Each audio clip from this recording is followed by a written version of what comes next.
الحمد لله نحمده ونستعينه ونستغفره ونعوذ بالله من شرور أنفسنا وسيئات أعمالنا من يهد الله فلا مضل له ومن يضلل فلا هادي له أشهد أن لا إله إلا الله وحده لا شريك له وأشهد أن محمدا عبده ورسوله قال تعالى في كتابه الكريم يا أيها الذين آمنوا اتقوا الله حق تقاته ولا تموتن إلا وأنتم مسلمون أما بعد فإن أصدق الحديث كتاب الله وأحسن الهدي هدي محمد صلى الله عليه وسلم وشر الأمور محدثاتها وكل محدثة بدعة وكل بدعة ضلالة وكل ضلالة في النار. Hadirin jemaah yang semoga Allah Subhanahu wa taala rahmati kita semua. Alhamdulillah kita bersyukur dengan memuji nama Allah Subhanahu wa taala yang maha tinggi. Memuji nama Allah Subhanahu wa taala yang maha memberikan nikmat dan maha memberikan rezeki kepada kita semua. Sehingga dengan nikmat tersebut jemaah sekalian kita masih diberikan kemudahan oleh Allah Subhanahu wa taala berupa kesehatan, berupa kemampuan, berupa kekuatan untuk hati kita ini bisa condong datang ke masjid Allah Subhanahu wa taala. Untuk kaki kita ini bisa mudah datang melaksanakan sholat 5 waktu, yang salah satunya adalah sholat maghrib, kemudian dilanjutkan untuk menuntut ilmu. Ketahuilah jamaah sekalian, nikmat menuntut ilmu adalah nikmat yang begitu besar yang Allah Subhanahu wa taala tidak berikan kepada setiap hamba-Nya. Berupa kesempatan untuk bisa merasakan nikmatnya menuntut ilmu. Ada di antara mereka diberikan sehat, diberikan waktu, diberikan kemampuan, tapi hatinya belum dipanggil oleh Allah Subhanahu wa taala, belum diberikan hidayah untuk ia mampu hadir dalam majelis ilmu. Padahal jemaah sekalian, sebagaimana yang kita ketahui, tidak ada seseorang diinginkan kebaikan terhadap kehidupannya, diinginkan kebaikan terhadap matinya nanti, kecuali dengan apa jemaah sekalian? Kecuali dengan Allah fahamkan agamanya terhadap dirinya. Bukankah kata Nabi SAW, man yuridillahu bihi khairan yufaqihu fid-din, bahwa ketika Allah Subhanahu wa taala menginginkan kebaikan diberikan kepada seorang hamba, menginginkan kebaikan diperbaiki dari derajat diri seorang hamba, dari hidup diri seorang hamba, dari perjalanan hidupnya. Allah tidak berikan yang lain kecuali kau. Allah berikan kesempatan dan kemauan dia dalam menuntut ilmu. Bukankah dikatakan juga oleh Nabi SAW, man salaka tariqan yaltamisu fihi ilman sahalallahu bihi tariqan ilal jannah. Siapa yang dipermudah jalannya, atau barang siapa yang dia berjuang menuntut ilmu, maka Allah Subhanahu wa taala akan mudahkan jalannya menuju surga.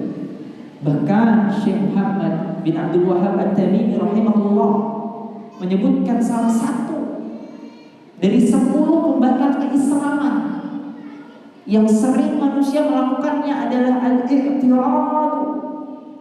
Apa al-i'tirad ya Mas? Yakni dia menyepelekan agamanya, menyampingkan agamanya. Dengan salah satu mereka tidak memberikan kesempatan dalam hidupnya untuk menuntut ilmu, padahal Allah dan Rasulnya telah mengatakan talabul ilmi fariidatun ala kulli muslim, bahwa menuntut ilmu adalah kewajiban seorang muslim. Maka ini adalah nikmat yang diberikan oleh Allah Subhanahu wa taala begitu besar, yang patutnya kita sebagai seorang hamba syukur. Kemudian salawat dan salam tidak lupa kita sampaikan kepada Nabi Muhammad SAW, kepada keluarga beliau, kepada istri-istri beliau, kepada sahabat-sahabat beliau, kepada seluruh tabi'in dan tabi'ut tabi'in, serta siapapun yang mengikuti beliau sampai yaumil qiyamah. Dan semoga Allah Subhanahu wa taala mengizinkan kita bersama jamaah sekalian mendapatkan syafaat sallallahu alaihi wasallam, mendapatkan syafaat Nabi sallallahu alaihi wasallam nanti di yaumil qiyamah. Dan selalu ana sampaikan dalam setiap kajian, khususnya ini nasihat untuk diri ana pribadi dan umumnya kepada jamaah sekalian. Sebelum kita mulai kajian, mari sama-sama kita jamaah sekalian memperbaiki niat, meluruskan niat kita, memperbaharui niat kita untuk semata-mata karena Allah Subhanahu wa taala. Karena ada nanti manusia yang dia sudah melakukan amalan banyak di dunia, namun ternyata amalannya tidak diterima oleh Allah Subhanahu wa taala. Berkatalah jemaah sekalian, syarat dari diterimanya amal adalah dua. Yakni yang pertama, bahwa niatnya ditujukan hanya untuk Allah Subhanahu wa taala. Dan yang kedua, dia mengikuti contoh ittiba dengan apa yang diajarkan oleh Nabi sallallahu alaihi wasallam. Jemaah sekalian yang semoga Allah Subhanahu wa taala rahmati kita semua. Kajian kita kali ini yakni melanjutkan kitab Riyadhus Shalihin kita. Kajian rutin kita yang alhamdulillah kita telah selesai dari bab pertama, yakni bab niat, pentingnya mengenai niat. Jamaah sekalian, semoga Allah Subhanahu wa taala rahmati kita semua. Ketahuilah bahwa hidup kita di dunia ini singkat jika dibandingkan dengan kehidupan setelah kehidupan di dunia ini. Ada berapa alam jamaah sekalian kita hidup? Ada berapa alam kita hidup diberikan kesempatan oleh Allah? Ada 5 alam. Alam yang pertama telah kita lalui disebut dengan alam apa jemaah? Alam rahim. Berapa lama kita di sana? 9 bulan. Yang di saat dalam kandungan tersebut kita nggak banyak mengeluh kepada Allah Subhanahu wa taala. Gak ada di antara kita yang mungkin mengkhawatirkan akan rezekinya di alam rahim. Apakah ibu saya makan atau dan sebagainya? Dia terima. Sangat bertawakal kepada Allah Subhanahu wa taala. Kemudian yang kedua namanya alam apa jemaah? Alam dunia yang sekarang kita sedang jalani. Sekarang kita berada di alam dunia jemaah sekalian. Dan berapa lama waktu kita di sini? Paling lama 100 tahun. Mungkin dari 240 juta jiwa penduduk Indonesia atau 260 juta penduduk Indonesia, hanya 10 orang yang diberi kesempatan 100 tahun. Mungkin kalau kita hitung probabilitasnya hanya 0,00 sekian persen. Yang paling banyak 60 sampai 70 tahun.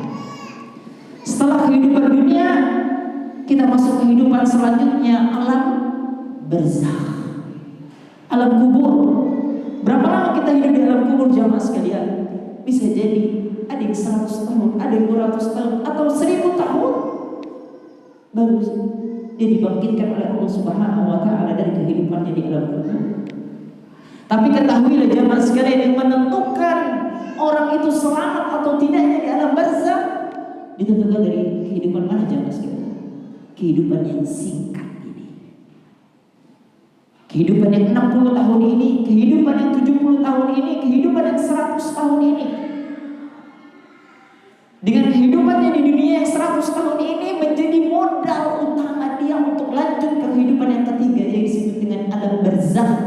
Yang mungkin dia 1000 tahun, yang mungkin 2000 tahun. Dia hidup di dalam. Nabi SAW sudah berapa tahun jemaah hidup di alam barzakh?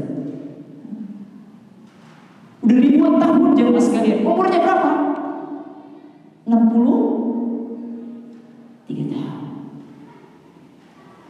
Maka dengan 63 tahun itu menjadi modal Rasulullah SAW untuk menghadapi kehidupan di alam barzakh. Apakah dia selamat atau justru tidak selamat? Setelah dari kehidupan alam barzakh, manusia akan dibangkitkan untuk hidup di mana? Di yaumil qiyamah. Di hari persidangan saat bertemu dengan Allah Subhanahu wa taala.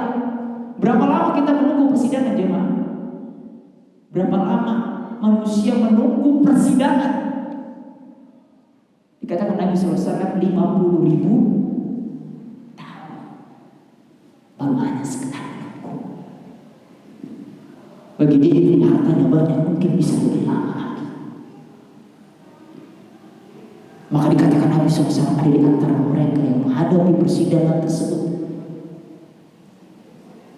Keringatnya sampai mata kakinya, keringatnya sampai betisnya, keringatnya sampai lututnya, keringatnya sampai pinggangnya, atau bahkan ada yang tenggelam.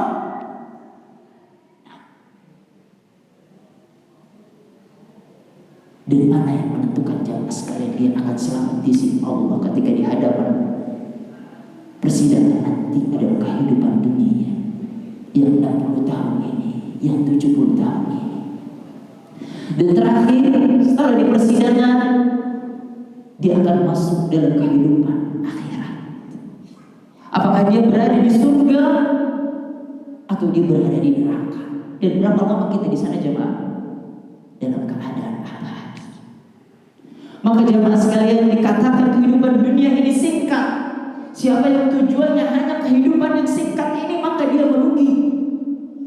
Makanya dikatakan oleh Nabi SAW, innamal a'malu binniyat, bahwa setiap amal tergantung niat dan tujuannya seperti apa. Yang kemarin kita bahas dalam bab pertama. Dan ketahuilah jemaah sekalian, Allah tidak kasih pilihan untuk engkau mengambil dua jalan. Allah hanya kasih pilihan dua jalan dan engkau pilih mana jalan yang engkau tempuh. Makanya dikatakan oleh Nabi sallallahu alaihi wasallam, wa innama likulli imri'in ma nawa, bahwa setiap amal nanti akan dibahas tergantung dengan apa yang dia niatkan.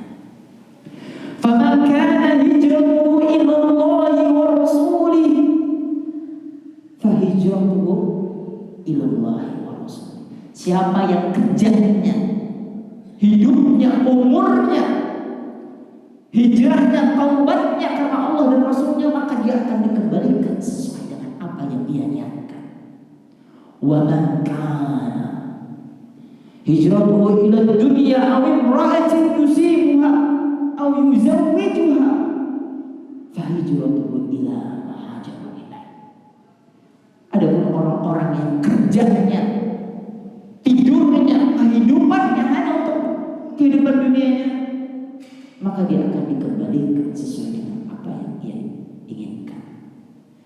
Maka jemaah sekalian, inilah betapa pentingnya mengenai memperbaiki niat.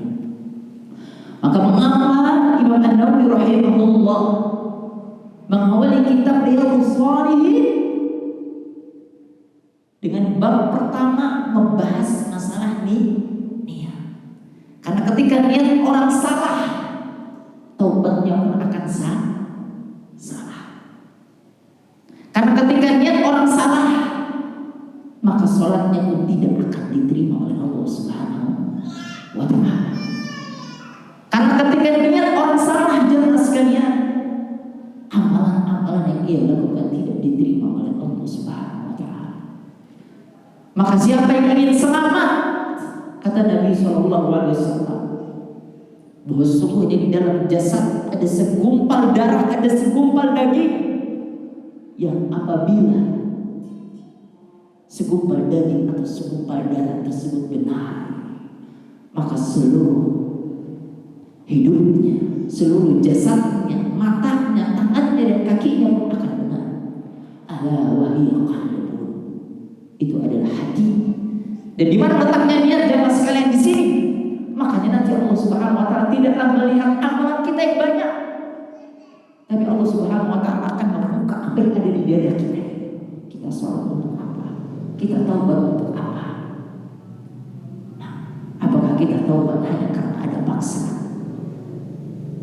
Apakah kita sholat hanya karena ingin dilihat oleh orang lain? Apakah kita zakat karena mengharapkan sesuatu yang lainnya dari dunia ini? wa ta'ala, wa ma umiru illa liya'budullaha mukhlishina lahud-din.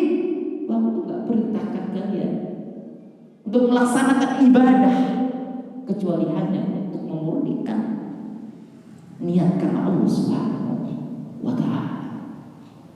Maka jemaah sekalian, jangan sampai kita menukar kehidupan yang singkat ini karena kita tidak sabar.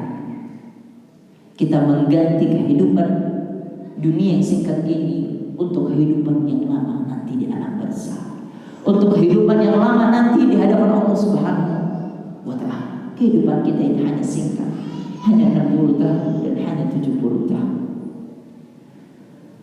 Maka ini jemaah sekalian, mungkin pengingat kita untuk bab pertama mengenai niat. Kita alhamdulillah masuk bab kedua mengenai taubat. Jemaah sekalian, semoga Allah Subhanahu wa ta'ala rahmati kita semua. Mengenai taubat ini semua ulama bersepakat bahwa taubat wajib dilakukan oleh setiap hamba, baik yang melakukan perbuatan dosa kecil maupun dosa besar. Hukumnya wajib, hukumnya fardu ain untuk seorang hamba bertobat kepada Allah Subhanahu wa ta'ala. Lihat bagaimana Nabi SAW bertobat kepada Allah dalam satu hari. Berapa jemaah sekalian? 100 kali. Pertanyaannya jemaah sekalian, kita ini jemaah sekalian, pahala kita betapa banyak sehingga kita mungkin kalau kita hitung jemaah sekalian, istighfar kita, taubat kita nggak sampai 100 kali dalam satu hari. Betapa banyak pahala kita sehingga kita yakin bahwa Allah Subhanahu wa ta'ala telah menerima amalan kita, bahwa Allah Subhanahu wa ta'ala telah menjamin surga bagi kita. Dan bagaimana Nabi SAW bersungguh-sungguh untuk senantiasa bertobat. Dan dikatakan oleh beliau bahwa tobatnya minimal dalam satu hari itu 100 kali. Maka jemaah sekalian, semoga Allah Subhanahu wa ta'ala rahmati kita semua. Taubat ini adalah hak Allah Subhanahu wa ta'ala yang harus kita lakukan sebagai seorang hamba. Apabila seorang hamba bersalah kepada Allah Subhanahu wa ta'ala, maka ada 3 syarat yang setidaknya dia harus melakukannya. Syarat yang pertama, ketika dia berbuat maksiat kepada Allah Subhanahu wa ta'ala agar diterima taubatnya, disampaikan oleh Imam Nawawi sebelum beliau sebutkan dalil-dalilnya. Yang pertama, seorang hamba hendaklah berhenti daripada melakukan perbuatan maksiat tersebut. Yang kedua, ketika dia sudah berhenti melaksanakan perbuatan maksiat tersebut, dia merasa menyesal karena dia telah melakukan perbuatan dosa tersebut. Setelah mereka berhenti, setelah seorang hamba berhenti, kemudian dia menyesal, maka agar diterima taubatnya oleh Allah Subhanahu wa ta'ala, ia harus bertekad, berusaha untuk semaksimal mungkin dirinya berjuang untuk tidak terjatuh ke dalam kemaksiatan.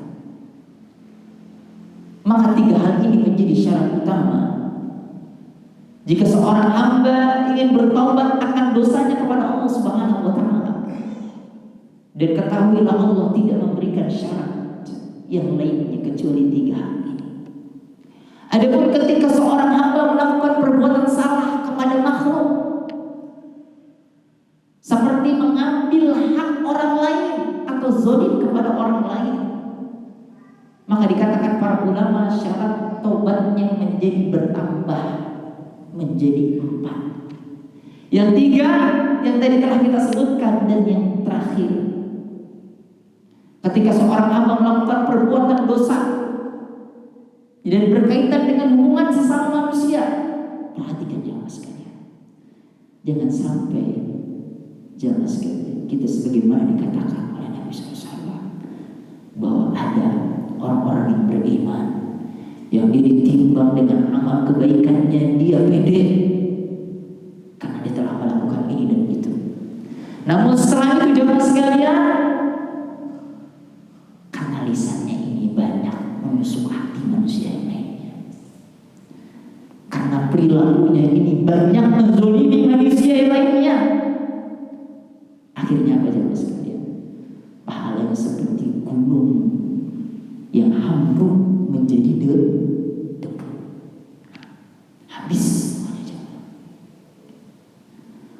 Maka syarat yang keempat dikatakan para ulama, ketika seseorang melakukan perbuatan zalim, mengambil hak orang lain, berbuat maksiat yang melibatkan kerugian kepada orang lain, ia harus meminta maaf.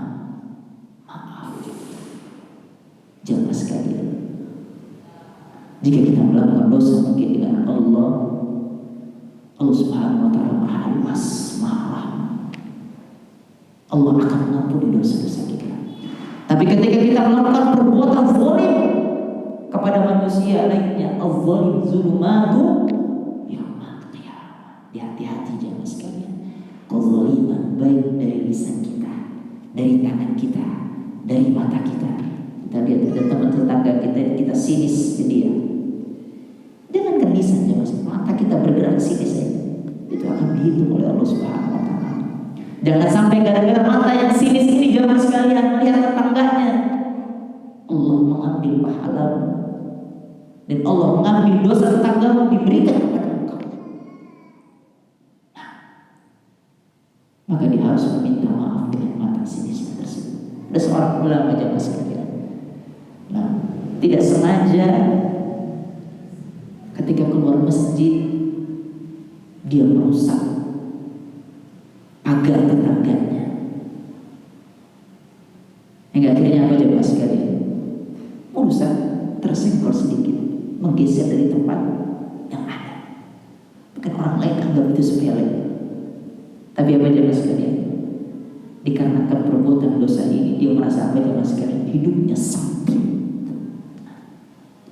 Karena khawatir apa jemaah sekalian? Karena khawatir tetangganya ini menuntut akan gesernya pagarnya tersebut. Inilah disebut dengan jemaah sekalian seseorang yang beriman, yang selalu mengharapkan taubatnya kepada Allah Subhanahu wa ta'ala. Lihat di sini disebutkan oleh Imam Nawawi, Allah Subhanahu wa ta'ala berfirman dalam Quran surah An-Nur ayat 31, wa tubu ilallahi jami'an ayyuhal mu'minun la'allakum tuflihun. Dikatakan Allah Subhanahu wa ta'ala, bertaubatlah kamu kepada Allah Subhanahu wa ta'ala jika engkau orang-orang beriman. Allah memanggil ya ayyuhal mu'minun. Ayyuhal mu'minun, bertaubatlah kalian kepada Allah. Bukan artinya dengan iman kalian pede, kalian tidak berbuat dosa. Jangan sekalian, setiap diri kita ini banyak melakukan dosa. Ulu bani Adam khata, setiap anak Adam berbuat kesalahan, baik kesalahan kepada istrinya, baik kesalahan kepada anaknya, baik kesalahan kepada dirinya sendiri, atau baik kesalahan kepada Allah Subhanahu wa ta'ala. Wa khairul khata'in at-tawwabin. Namun diingatkan oleh Nabi SAW, sebaik-baiknya orang yang melakukan kesalahan siapa? Orang yang senantiasa bertaubat kepada Allah Subhanahu wa ta'ala. Maka dikatakan oleh Allah Subhanahu wa ta'ala selanjutnya, la'allakum tuflihun. Ya, jika engkau mau selamat, engkau mau menang, engkau mau sukses nanti di kehidupan selanjutnya, syarat agar amal soleh itu diterima dengan apa jemaah? Dengan bertaubat. Jangan-jangan jemaah sekalian, kita ini gak bisa bangun sholat subuh hadir berjamaah di Masjid Al-Imar walaupun rumahnya 50 meter atau 100 meter atau 150 meter dari sini. Karena apa jemaah? Karena banyaknya dosa yang ada di dalam dirinya. Bukankah dikatakan bahwa hati itu ibaratkan wadah jemaah sekalian, yang apabila wadah ini telah tertutupi kekotoran jemaah sekalian, hidayah itu akan sulit masuk ke dalam relung hatinya. Maka dengan itu jemaah sekalian, kata para ulama, bagaimana cara cahaya itu bisa masuk? Nah, dengan menguras seluruh kotoran yang ada di dalam hatinya, syubhat-syubhat yang ada di dalam hatinya ini, dengan bertobat kepada Allah Subhanahu wa taala dengan sebenar-benarnya taubat, barulah cahaya itu bisa masuk. Ada seorang ulama jemaah sekalian yang dia dikatakan tidak bisa nangis dalam sholat malamnya selama 2 bulan. Ada di sini yang tidak bisa nangis selama 2 bulan jemaah. Jangankan 2 bulan Ustaz, setahun kan nggak nangis Ustaz. Nggak nangis Ustaz. Kalau sholat itu apa jemaah sekalian? Datar aja Ustaz, mikirin pergerakan saham Ustaz, dagang Ustaz. Bukankah dikatakan 3 hal yang apabila ada di dalam diri seseorang dia akan merasakan halawatan iman? Apa itu jemaah? Kata Nabi SAW, 3 hal yang jika ada pada diri manusia, hati manusia, dia akan mendapatkan kelezatan iman, kelezatan ibadah. Yang pertama jemaah sekalian, apa? Yakni dia menjadikan Allah dan Rasulnya lebih dia cintai daripada hal lainnya. Yang kedua, dia melakukan sesuatu, sukanya kepada orang, sukanya melakukan sesuatu, bekerjanya dan sebagainya, semuanya ditujukan untuk siapa? Allah. Dan yang ketiga, dia membenci perbuatan maksiat atau membenci orang-orang yang melakukan perbuatan kekufuran. Maka jangan sampai jemaah sekalian kita ini jadi susah sholat kita, karena ternyata di dalam hati ketika dibuka jemaah sekalian, kecintaan kita ini bukan kepada Allah, tapi kemana? Hubbud dunia. Maka dikatakan jemaah sekalian, dunia sama akhirat itu gak bisa disatukan. Ibaratkan apa jemaah? Air dan minyak. Makanya ketika Nabi SAW ditawarkan emas harta sebesar gunung, Nabi SAW menolak. Bahkan dikatakan oleh Nabi SAW, sesungguhnya aku tidak khawatir terhadap umatku ditimpa apa? Ditimpa kefakiran. Yang aku khawatirkan ketika antum satu alaikum dunia fatanafasuha kama tanafasuha. Jadi ketika Allah bukakan pintu-pintu dunia, mereka lupa saling lomba-lomba.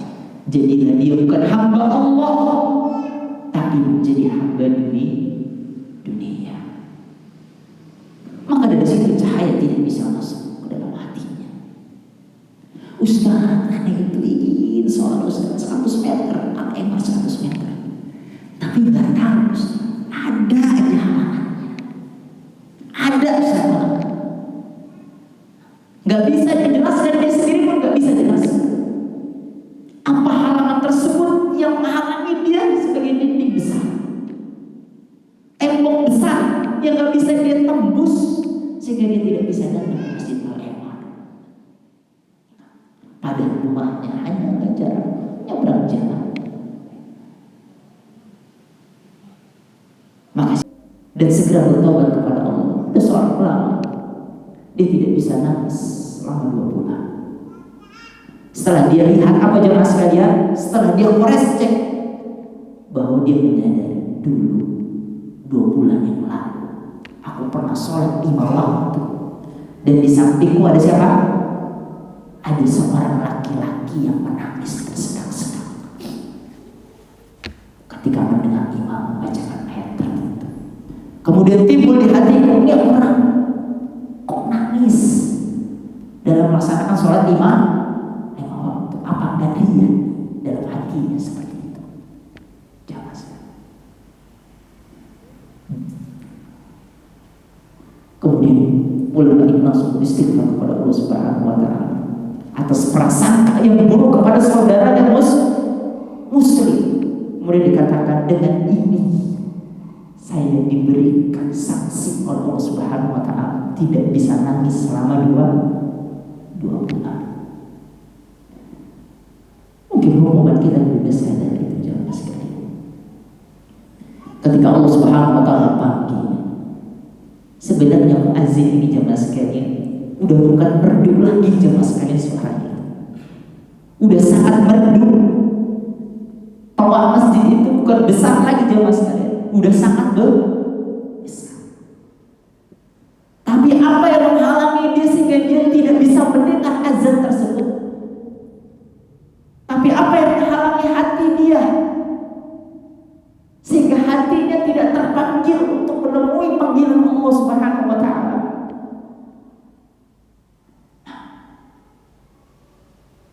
Makanya ketika dikatakan hayya 'alas shalah, mari kita sholat. Jawabannya apa jemaah?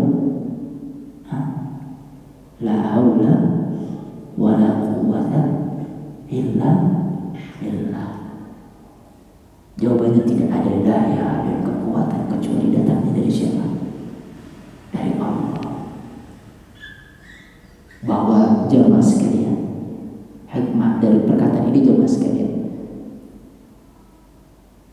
bahwa ketika orang mendengar tersebut, dia tidak diberikan hidayah, tidak diberikan kekuatan, dia tidak akan bisa menemui panggilan Allah Subhanahu wa Ta'ala.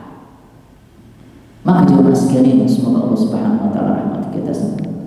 Lihatlah Allah Subhanahu wa Ta'ala katakan dalam Quran surah Hud ayat 3. Kata Allah, istaghfiru rabbakum thumma tubu ilaihi.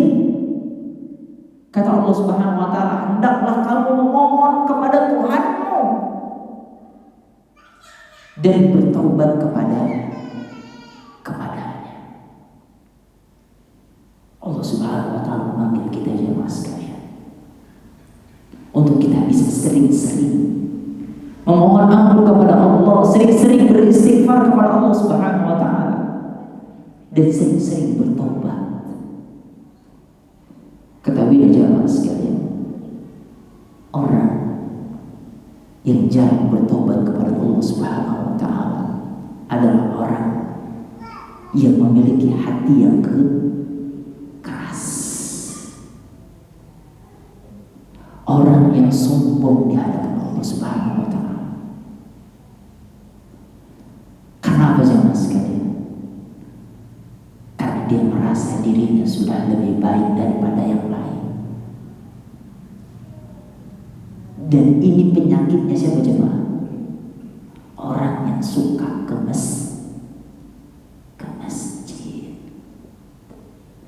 orang yang suka hadir kajian.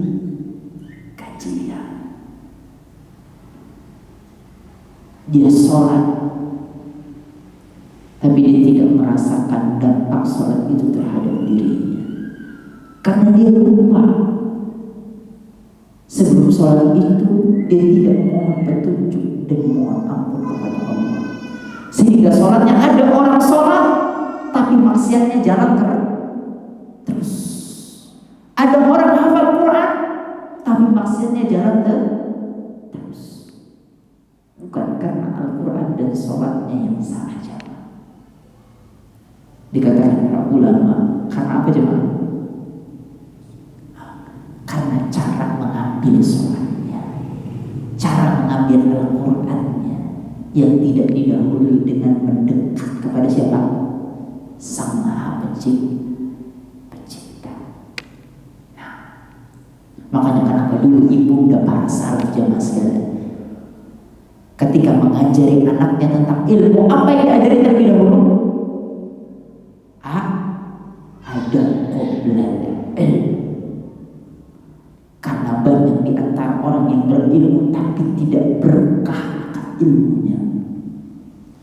Karena ada banyak orang yang beramal soleh secara zahirnya, tapi dengan amal solehnya itu tidak berkah. Salatnya as-salatu tanha anil fahsya wal munkar. Harusnya salat itu mencegah dirinya dari perbuatan fahsya wal munkar, tapi ternyata tidak. Kenapa jemaah sekalian? Karena hidayah sholat tersebut yang tadinya mau masuk ke dalam hatinya, karena tadi masih banyak bercak-bercak hitam. Apa jemaah sekalian? Hidayah itu tidak jadi masuk. Lalu bagaimana caranya Ustaz membersihkan bercak hitam tersebut? Jemaah sekalian, gimana caranya? Bukan dengan sholat, tapi dengan apa? Dengan taubah, dengan sering-sering istighfar. Seandainya sholat bisa membersihkan dari cangkang yang sudah kotor, maka Nabi SAW tidak melakukan istighfar kembali. Tapi justru Nabi SAW dengan sholatnya tetap beristighfar.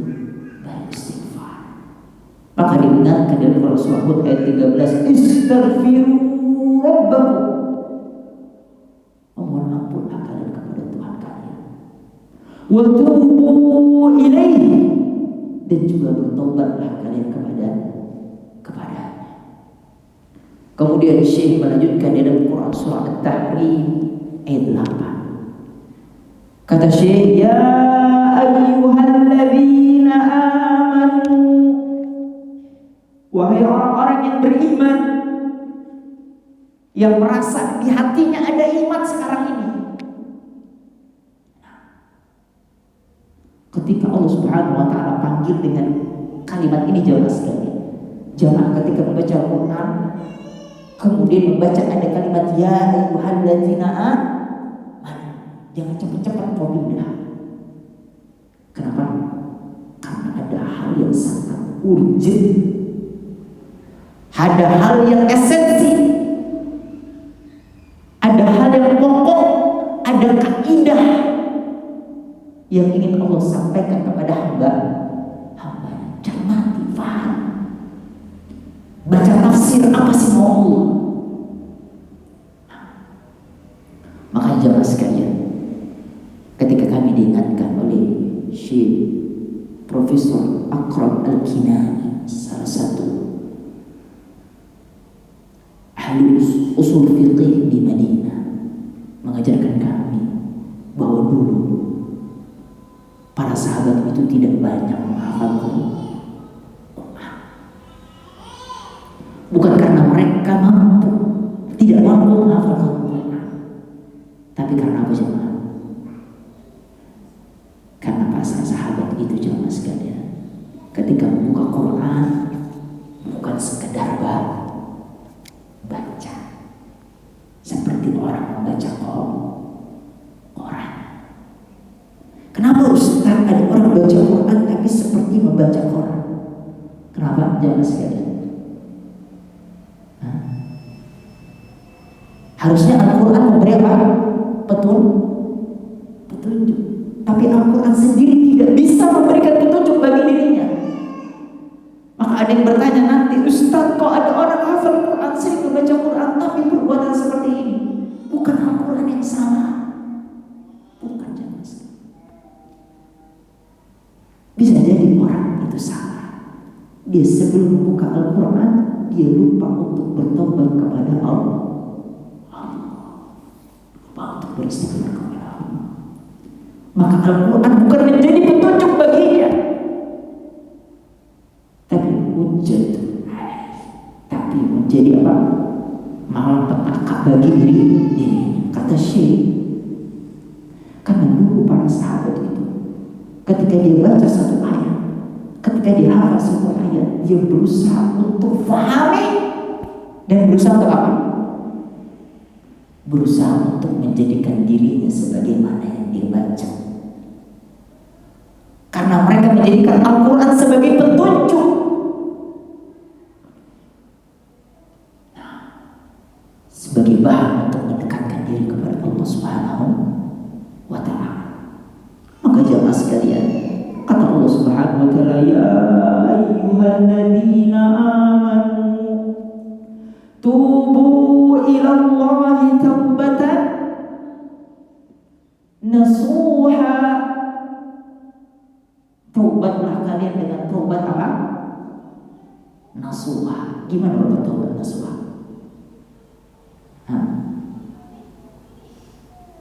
Bukan taubat seperti orang memakan sambal jamaah. Anak punya istri jamaah sekalian, dia suka makan sebelah. Sebelah itu pedas, sebelah itu panas. Kepanasan dia jamaah sekalian. Tapi apa? Mulangin lagi. Sakit perut dia makan sebelahnya, tapi dia mulangin lagi. Ini adalah taubat yang bukan seperti taubat nasuha. Taubat nasuha adalah taubat sungguh-sungguh jamaah sekalian, yang dia benar berharap dengan taubat tersebut Allah Subhanahu wa Ta'ala ampuni dosa-dosanya. Kemudian dengan taubat tersebut dia berusaha bertekad untuk tidak terjatuh ke dalam kemaksiatan yang dia lakukan. Ia lakukan dengan semampunya dan semua tenaganya. Bukan memang dia berencana, berniat dari awal, kalau saya nanti gak tahan, saya akan ulangi kembali. Tahu apa penyakitnya penuntut ilmu? Jangan. Tahu apa penyakitnya orang-orang yang suka di masjid? Suka melakukan dosa di kala apa? Sendirian. Karena di dalam hatinya apa jemaah sekalian? Sudah lupa, sudah menjauh, sudah merasa dirinya orang yang baik, sehingga kurang istighfar. Dia kira dengan ilmunya itu, ilmunya dapat menjaga dirinya. Tapi ternyata dengan ilmunya tersebut bukanlah menjaga dirinya, tapi justru membawa dia kemana jemaah? Ke hal yang Allah Subhanahu wa Ta'ala tidak suka. Maka bukan ilmu, bukan amal, tapi apa jemaah sekalian yang menjaga kita? Allah Subhanahu wa Ta'ala. Makanya Allah, Nabi SAW meminta apa? Allahumma inni as'aluka ilman nafi'an. Ya Allah, berikan saya ilmu yang bermanfaat. Apa Ustaz tadi ilmu yang bermanfaat? Ada jemaah yang dengan ilmu tersebut bukan nambah takut kepada Allah, tapi makin menjadi tinggi. Wa rizqan thayyiban. Nabi SAW berdoa agar diberikan rezeki yang banyak, bukan rezeki yang banyak. Nabi SAW itu nggak pernah mengeluh tentang rezeki yang ada terhadap dirinya. Pernah Nabi SAW tidak makan selama berapa? 2 bulan. Makanannya hanya apa? Air putih dan kurma. Jika tidak ada air putih dan kurma tersebut, puasa. Sehingga ada yang diberikan ujian itu coba. Udah bilang Allah begini, Allah begitu, Allah begini, Allah begitu. Oh dunia ini begini, dunia ini begitu. Oh saudara saya COVID begini dan begitu. Ya. Kenapa dia melakukan itu jemaah? Karena hatinya kering, karena hatinya keras, karena hatinya jauh dari Allah Subhanahu wa Ta'ala.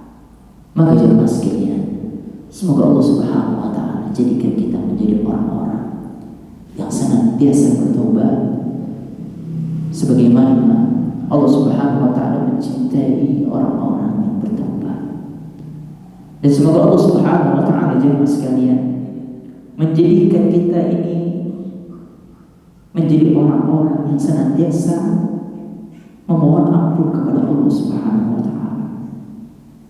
Karena jemaah sekalian, orang-orang yang memohon ampun kelihatannya memang mudah lisan ini untuk menggerakkan kalimat istighfar, tapi kenyataannya jemaah sekalian hanya sebagian orang yang mampu menggerakkan lisannya mengucapkan kalimat istighfar.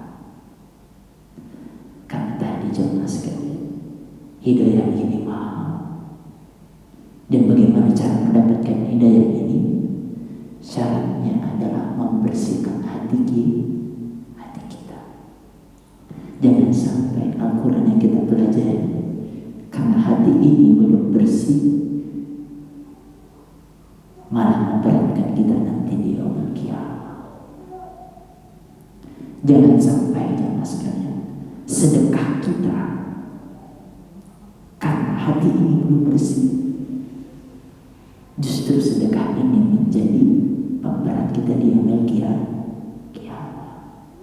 Bukankah kata Nabi SAW, akan ada tiga tipe orang yang dia dilempar ke darkil asfalin nar.